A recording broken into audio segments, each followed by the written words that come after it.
የኢልማን መዝሙር አሁን በጣም ነው የሚወዱት። የኢልማን መዝሙር በጣም ይወዱት። ምን የምትለው ያዕቆብ ከቤርሳቤ ወደ ካራን ሲወርድ የሚለው ስራ እየሰራ በነገራችን ላይ ነጻነት ወርቅነህ ትላንት የቤተሰብ ጨዋታን መጥቶ ቀርጿል። ትላንትና ትላንት ቀርጿል። ዛሬ ራሱ ጠዋት ለባብሶ ለስራ ወደ ስራ ለመሄድ ሲያስብ ነው እንግዲህ ይሄ ድንገተኛ ህልፈት የተከሰተውና በጣም አስደንጋጭ ቀን ነው። እኔ ምን እንደምል አላውቅም። በጣም ነው ያዘንኩት። ያው መረጃ መስጠት ስላለብኝ እዛው ለቅሶ ቤት ሆኜ ነው የደወልከውና ቀብሩ መች ሆነ ሰይፉ? ቀብሩ የፊታችን እሁድ ነው። ቅድስት ሥላሴ ካቴድራል ነው። ጠዋት 2 ሰዓት ተኩል ቦታው ላይ መገኘት እስከ 6 ሰዓት የተለያየ ዝግጅት ስላለ ነጻነት ወርቅነህን ስራዎቹን ህይወቱን የሚዳስሱ ዝግጅቶች ስነ ስርዓቶች ይኖራሉ። 6 ሰዓት ሲል ነው ስርዓተ ቀብሩ የሚፈጸመው። የተወዳጁ አርቲስት የነጻነት ወርቅነህ ህልፈትን በተመለከተ መረጃዎችን ሊያደርሰን ሰይፉ የስልክ መስመራችን ላይ ይገኛል። ሄሎ ሰይፉ፣ እንደምን አለህ? ቢኒ፣ ያው እንግዲህ ዛሬ በጣም ጥቁር ቀን ነው ሊባል ይችላል። ምክንያቱም በኢትዮጵያ ኪነ ጥበብ በተለይ በፊልሙ በቲያትሩ ለአመታት ሳቅ በመፍጠር የሚታወቀው የብዙዎች የደስታ ምንጭ የሆነው ነጻነት ወርቅነህ ከዚህ ዓለም በሞት መለየቱን የሰማንበት ቀን ነው ዛሬ። እንግዲህ ለአድናቂዎቹ፣ ለቤተሰቦቹ፣ በአጠቃላይ ለመላ ኢትዮጵያውያን መጽናናትን እንመኛለን። ለሱም እንግዲህ እግዚአብሔር በአጸደ ገነት ነፍሱን እንዲያኖር እንመኛለን። በጣም አሳዛኝ ክስተት ነው። በነገራችን ላይ በጣም ሊሰራ ገና እየሰራ በብዙ ሀሳቦች ህልሞች ውስጥ ያለ ሁሌም ስታገኘው ሀዘን እንኳን ላይ ቢሆን ሀዘኑን አጣርቦ ለአንተ በቃ ቀንህን ለማሳመር የሚጥር ሰው ጓደኛ ማጣት ከባድ ነው እና ያው እንግዲህ ዛሬ ጠዋት ነው የሰማሁት። ትንሽ አመም ያደረገው ነበረ ከአሁን በፊትም በዚህ ጉዳይ ላይ እሱም ለሕክምና ወጣ ባለበት አጋጣሚ አንድ ፎቶ አጋርቶን ነበርና ከዛ ጋር በተገናኘ ደህና ነኝ፣ ያን ያህል ለዚህ የሚያበቃም አልነበረም። ጤንነቱ በጣም ተስተካክሎ ስራ እየሰራ በነገራችን ላይ ነጻነት ወርቅነህ ትላንት የቤተሰብ ጨዋታን መጥቶ ቀርጿል። ትላንትና ትላንት ቀርጿል። ዛሬ ራሱ ጠዋት ለባብሶ ለስራ ወደ ስራ ለመሄድ ሲያስብ ነው እንግዲህ ይሄ ድንገተኛ ህልፈት የተከሰተውና በጣም አስደንጋጭ ቀን ነው። እኔ ምን እንደምል አላውቅም። በጣም ነው ያዘንኩት። ያው መረጃ መስጠት ስላለብኝ እዛው ለቅሶ ቤት ሆኜ ነው የደወልከውና ቀብሩ መች ሆነ ሰይፉ? ቀብሩ የፊታችን እሁድ ነው። ቅድስት ሥላሴ ካቴድራል ነው። ጠዋት 2 ሰዓት ተኩል ቦታው ላይ መገኘት እስከ 6 ሰዓት የተለያየ ዝግጅት ስላለ ነጻነት ወርቅነህን ስራዎቹን ህይወቱን የሚዳስሱ ዝግጅቶች ስነ ስርዓቶች ይኖራሉ። 6 ሰዓት ሲል ነው ስርዓተ ቀብሩ የሚፈጸመው። ባለቤቱ አሜሪካን ሀገር እንደምትኖር ይታወቃል። የተወዳጁ የኪነ ጥበብ ሰው የነጻነት ወርቅነህ ባለቤት እና ቀብሩ እስከ እሑድ የሚሆንበት ምክንያት አንድም ባለቤቱን ለመጠበቅ ነው። ስለዚህ ባለቤቱ እሑድ ጠዋት ስለምትገባ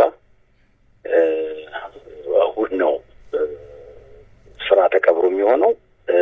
ምክንያቱም ከሰዓት በኋላ ታቦትም ስለሚወጣ በዚህ አጋጣሚ አድናቂዎቹ፣ መላው ቤተሰቦቹ፣ ወዳጅ ዘመዶቹ ይህን መረጃ ልብ ሊሉ ይገባል። ምክንያቱም 6 ሰዓት ተኩል ነው ታቦቱ የሚወጣውና እስከ 6 ሰዓት በቅድስት ሥላሴ ካቴድራል ያለው ፕሮግራም መጠናቀቅ አለበት ብለዋል የቀብር አስፈጻሚው ኮሚቴ። ምናልባት ሰይፍሻ የሞቱን መንስኤ በተመለከተ ግን የተባለ ነገር አንተም የሰማኸው ነገር ይኖር ይሆን? እንግዲህ ተፈጥሯዊ አሟሟት ነው ማለት ያመው ነበረ በተለያየ ጊዜ። እኛም እንደ ቤተሰብ እንደ ጓደኛ የምናውቀው ነገር አለ። ግን አሁን ደግሞ መጨረሻ ላይ ተሽሎት ነገር ነበረ።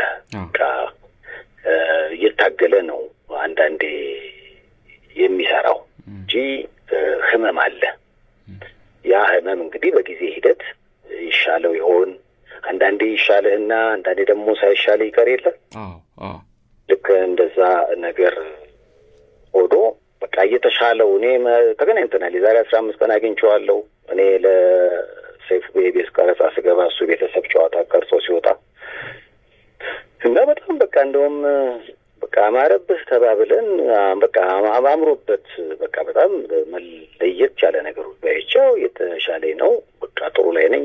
በጣም የሚገርመው ነገር ፍሬሽማን የሚለውን ቲያትር አውሮፓ ይዘው ለመሄድ ከነ አስናቀ ጋር ተነጋግረው ወዳጁን አስናቀ ሪሄርሳል ላይ ነበሩ። እየተጠና ነበረ እና አውሮፓን ለመዞር ማለት ነው። እና በቃ ትልልቅ ሀሳቦች የነበሩት ለቤተሰቡ ለልጆቹ የተለየ ፍቅር ያለው ሀገሩን የሚወድ በዚህ ላይ ሳቅ ለመፍጠር ሁልጊዜ የማይተኛ ግን ደግሞ እሱ ምናልባት አንዳንዴ ሀዘንም ስሜት ውስጥ ሊሆን ይችላል ወይ ደግሞ ምናልባት የማያስደሰት ስሜት ውስጥ ሆኖ ግን ለአንተ ደስታ የሚጨነቅ ሰው ነው። ነጻነት እንግዲህ ብዙ አመት ነው የማውቀው። 2፣ 3፣ 4 ጊዜ ኢንተርቪው አድርጌዋለሁ። በጣም ስል የሆነ አእምሮ ነው ያለው። ፈጣን ነው።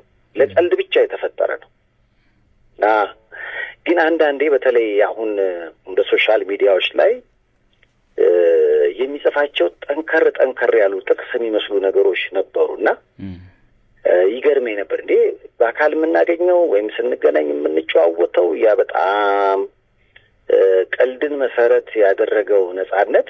እርግጥ በቀልዶች ውስጥም ቁም ነገር አለ። ግን በፌስቡክ ላይ ፖስት የሚያደርጋቸው ነገሮች አንዳንዴ ከነጻነት የማጠበቃቸው ነው እና የተለዩ ናቸው እና እስከ ትናንትና ድረስ በጣም በቃ በሰል ያሉ መልእክቶችን ባለ ሶሻል ሚዲያዎች ላይ ሲያጋራ ነበርና እንግዲህ እነዚህ አዲስ ሲኒማ ስለመስራት እያወራን አዲስ አሁን ፍሬሽማንን አውሮፓ ይዞ ስለመሄድ እያሰበ በጣም በቃ ልዩ በሆነ የመኖር ጉጉት ውስጥ እያለ ነው እንግዲህ ድንገት ያጣ ነውና ዛሬ ያው በጣም አሳዛኝ ዜና ነው። መርዶን የሰማ ነው። ለኢትዮጵያ ደግሞ በጣም ጥቁር ቀን ነው። በጣም አሳዛኝ ቀን ነው። ብዙዎች ይደውላሉ። ቀብሩ መቼ ነው የት ነው ይላሉ። ቅዱስ ሥላሴ ካቴድራል የፊታችን እሑድ ጠዋት ከ2 ሰዓት ተኩል ጀምሮ የተለያዩ ስነ ስርዓቶች ይኖራሉ። ቀብሩ የሚፈጸመው 6 ሰዓት መሆኑን ለአድናቂዎቹ ለአፍቃሪዎቹ ለመግለጽ እንወዳለን። ያው እንግዲህ የሁሉም ሀዘን ነው። እግዚአብሔር ያጽናን፣ ከዳግም ሀዘን ይሰውረን። አሜን አሜን። ለቤተሰቦቹ፣ ለአድናቂዎቹ፣ በአጠቃላይ ለመላው ኢትዮጵያውያን ዳግም መጽናናትን እንመኛለን። በጣም እናመሰግናለን ሰይፉ።